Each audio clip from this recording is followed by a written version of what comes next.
Jangan risau kalau tengok cermin dan rasa wajah dah berubah. Ini fenomena yang sangat biasa. Sebab bila usia meningkat, kushin wajah jatuh. Terbentuklah rahang yang lebar, garis-garis dan juga jauh. Penuaan berlaku, kushin kolagen mengembang, rosak, hilang elastik. Sebab itulah wajah jatuh dan garisan muncul. Saya risau masalah wajah. Wajah kendur, rahang lebar, double chin, smile line makin dalam. Tak seronok jumpa orang ramai. Kushin-kushin kolagen di bawah kulit semakin mengembang dan jatuh ke bawah. Ini menghasilkan wajah yang mendatar dan menggelebih.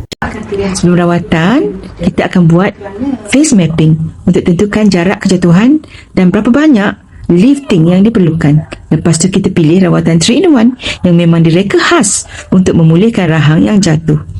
Jadi, kalau wajah anda menunjukkan tanda-tanda penuaan, jangan panik, ada solusinya. Cahaya lembut red light masuk ke dalam kulit, membetulkan semula kushin kolagen, menjadikan wajah lebih tegang dan muda. Segala-galanya natural, wajah kembali lifted. 3-in-1. Satu rawatan, 3 kelebihan.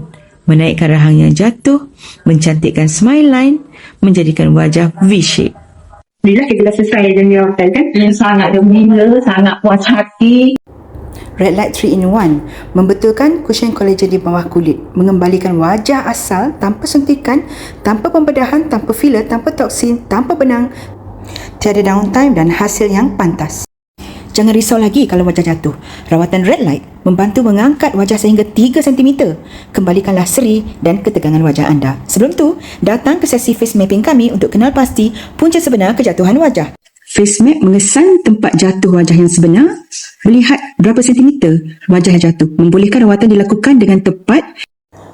Hubungi kami sekarang, dapatkan personal face mapping, dapatkan harga istimewa online. Tempat adalah Terhad. Book sekarang. Kenalilah peta wajah sebenar anda. Saya sudah buat rawatan Red Light 3-in-1 di Marisa Estetik. Happy tau, nampak cantik. Wajah saya dah tak lebar, dah nampak V-shape. Smile line pun dah kurang.